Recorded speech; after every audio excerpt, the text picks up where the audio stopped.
Okay, so Trump's basically fired Sessions. He resigned, but basically Trump fired him. And a lot of people were pointing to, the day after the elections, this is somehow nefarious. It seems like that this has been in the works for a while. For example, Gowdy came out and said this has been in the works for a couple months. Everybody knew that as soon as the election was done that this was going to occur. I don't think it was necessarily for nefarious reasons, though I do think it was for political reasons in the sense that Trump was probably worried that firing Sessions before the midterms could affect voter turnout for the Democrats, or who knows. So anyways, he's fired.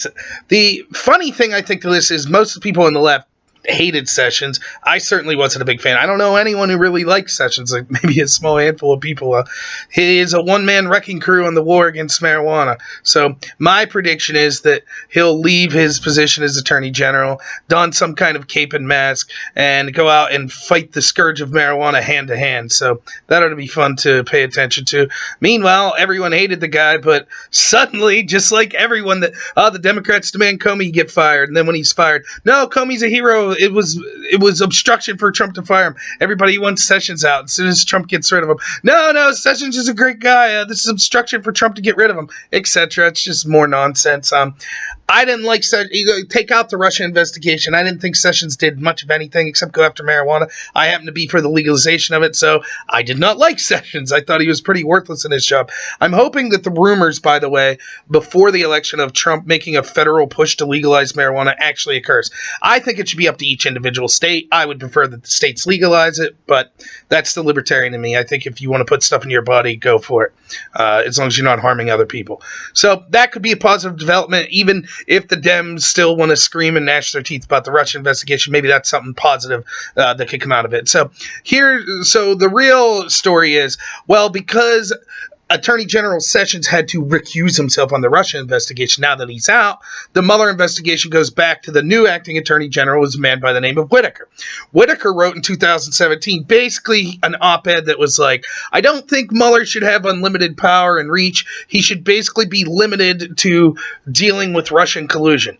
That seems to be a reasonable stance. Wasn't that the bill of goods we were all sold in the first place? Now, some of us, like myself, said, no, a special counsel's stupid because what ends up happening is it demands, they have every incentive to charge someone with some crime, so they end up looking at things that could go back decades that have nothing to do with the original charge. That's why special counsel was stupid when it was gone after Bill Clinton. And you might say, but Rob, why weren't you on YouTube yelling about the special counsel and Bill Clinton? Well, I don't think YouTube was around back then, plus I was a small child. But I assure you, looking in retrospect, and even as a teenager at the time, I thought the whole thing with Clinton was stupid. I really don't care who he had consensual sex with. I thought the impeachment was dumb, and I certainly thought the special counsel was dumb. However, having said that, it to me showed the example of why special counsels are dumb, because they always tend to overreach. But here we are. So that's what happens with Mueller, right? It starts off, we're talking about Russian collusion. Now we've seen no evidence of Russian collusion whatsoever. And instead, we're raiding lawyers' offices in the middle of the night looking at tax crimes from 10 plus years ago that have nothing to do with Russia whatsoever. It just goes to show how it's really morphed. And I don't think it's unreasonable at all for someone to come out and say, like, no, that shouldn't be what's going on. It should be limited to the original scope, which should have been about Russia collusion. Again, if it's allowed to stretch out into anything, why aren't they looking at Hillary Clinton and the DNC's collusions with Russia, where they actively sought to pay a firm, an intermediary, to go to a former foreign spy to get dirt on Trump from Russia?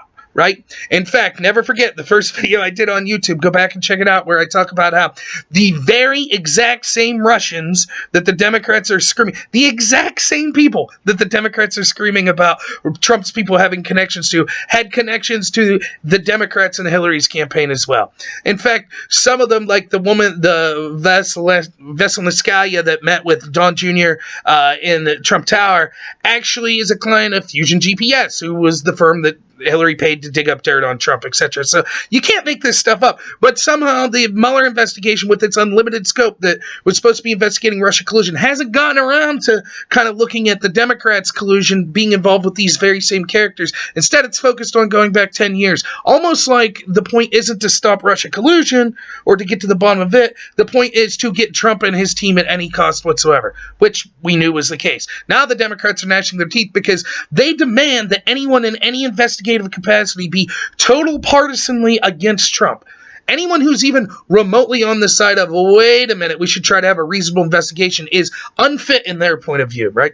Now, these are the same people that had no problem with Loretta Lynch meeting someone she was investigating, Hillary Clinton's spouse, on a tarmac in secret, only fessing up about it once a reporter accidentally stumbled upon it, saying they only talked about their children and stuff for a half an hour, and then refusing to recuse herself from that. Meanwhile, the whole time she's talking to Comey, helping direct the investigation from that. They have no problem with the fact that we know that one of the lead FBI investigators into the Trump-Russia collusion story and into the Hillary investigation has said through text message that he hated Trump, that he wanted Hillary to win, he could smell Trump reporters, he needed an insurance policy against Trump, he needed to start the other thing, which is start the Trump investigation at the sacrifice of the Hillary investigation. We even have the IG report saying that he does not have confidence that this obvious bias didn't affect the decision for Peter Strzok, who's the agent I'm talking about, to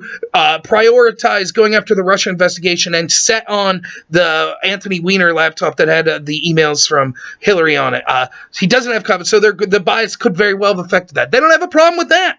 They're not calling for a new investigation into Hillary because of that bias or things of that. They don't have a problem with the fact that the entire reason for the investigation starting in the first place was because Comey got fired and then leaked documents to his friend to give to the media for the express purpose of starting a special counsel into Trump. They don't have a problem with the fact that Rosenstein was the person who wrote the memo recommending Comey's firing, and then was the person who recommended a special counsel to investigate Trump about firing Comey. That somehow wasn't a conflict of interest. They don't have a problem with the fact that Mueller, who was Comey's mentor and one of his best friends, was the person who was picked to head the investigation into Trump-Russia collusion, when we know for a fact that Comey is going to be a witness, at least, in things that were going on in the Russia investigation and possible charges of obstruction of justice, and certainly is going to be a suspect in possibly committing crimes and leaking information to the press and actions he took. But they don't have a problem with that conflict of interest. So what's the conflict with Whitaker? Why shouldn't he be allowed to be in charge? Well, one, like I already said, because he wrote this op-ed saying Mueller's scope should be limited, which is a joke. And second, I'm seeing reports that Sam Clovis was a witness that was interviewed by Mueller for like 2 hours, and at one point Whitaker was connected to him, worked with him, or something in that case. So therefore, Whitaker has, because that would be considered a personal relationship, Whitaker has to recuse himself. Oh, funny, Mueller doesn't have to recuse himself over his personal relationship with Comey, but Whitaker should have to recuse himself, right? Lynch didn't have to recuse herself after the personal relationship she had with Bill Clinton meeting on the tarmac, but Whitaker has to accuse himself. Do you see just the nonsense of how this is, the double standard? It's absolutely ridiculous. Again, the amount of corruption that we've been shown that has occurred through Obama's intelligence agencies to get wiretaps, to be able to spy on people connected to Trump campaign is ridiculous. The Democrats wail and gnash at the teeth at the mere thought that they don't have someone totally in the bag for them in charge of these investigations. They think Trump should have to appoint someone who is a anti-Trumper who hates him to lead the investigation, which is absolutely absurd. Meanwhile, all these people were totally silent when Obama's DOJ, his wingmen, as Eric Holder put it, were investigating alleged crimes of Obama's cabinet. No, that was totally fine, right? No problem with that. See, it was perfectly reasonable for Obama to pick who he wanted, someone that would have his back to, that would ultimately be the one that was investigating allegations of crimes done by people in his cabinet. That's reasonable because Obama's a cool, nice guy, you see. But Trump's evil and fascist and Hitler, so he should have to appoint an anti-Trumper because he's so bad. Do you see, like, just how stupid this becomes? And let's not forget, if we're going to talk about working with witnesses and things of that case, how many people on Mueller's team actually worked as lawyers for people connected to Hillary Clinton? Yet still, they're allowed on Mueller's team. We have all these people that are almost exclusively Democrat. I haven't heard of one person on Mueller's team that was a Trump supporter, Trump voter, or anything like that. We hear all these people that donated or worked for his opponent, and somehow that was okay. And they laughed at us and they mocked us and said, oh, anyone who has a problem with that is, they're just, oh, you don't want to leave the process go. You just want to cover things up. Now they're wailing and gnashing teeth because Rod Rosenstein, who's an anti-Trumper, and is the one who recommended firing Comey, by the way, and who apparently has said is going to be under investigations for apparently saying things against Trump and wanting Trump out of there. They're upset because he will no longer be in charge. So it's just, it's hysteria. Look, I think that Mueller Mueller should be allowed to complete his investigation. I think it should be done quite soon. All reports are that he's almost finished with it. Let's see what he has. If Trump or any of his cabinet or family or people connected to him committed any crime, then they should be charged with it. I'm totally fine with that. With the idea, the total obstruction that's came from Rosenstein and the DOJ and all these people trying to do their best, lying time after time after time after time, saying, well, we can't release information because it'll reveal sources and method and endanger lives. And then once we see what's actually revealed, it's, oh, they had to redact that they spent $50,000 on a table. How many lives were endangered by that? They make this lie up over and over. It is so clear that they are against Trump 100%. And the fact that the Dems are so outraged is because I don't even think they're really worried that Whitaker's going to come in and say, okay, Mueller, you're done right now. What they're really worried about is Whitaker's going to say, yeah, let's have a special counsel into the actions of James Comey, the actions of Obama and his DOJ and the intel community under him, and Hillary Clinton and their connections with possible collusions with Russia. They don't want that, right?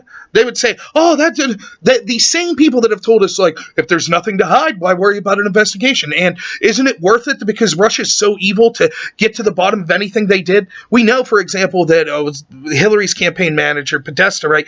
The firm that he started with his brother, and his brother was still in charge of it, is actually cited in Mueller's indictment of Manafort as working with Manafort to be unregistered foreign lobbyists for pro-Russia groups, right? Isn't that convenient that Manafort goes down for it, but the Podesta group doesn't? Isn't that strange? And we have to investigate Trump for his connections to Manafort, but not Hillary for her connections to Podesta with that. Doesn't that seem a little odd that that's the kind of the double standard that we're in now? So, again, at the end of the day, I think it's all hype. I think it's a good thing for reasons that I've already outlined outside of the Russia investigation and for reasons of the Russia investigation, because it'll be nice maybe to have someone in the DOJ that's not having the expressed intent to stonewall the investigations into trying to get data and to get information unredacted out to the people so we can see what happened, and to possibly not be totally partisan against Trump and only have the interest of protecting the intel community at heart. So, all right, if you like the video, please like and subscribe. Recommend me to other people if you do. And all right, have a good one.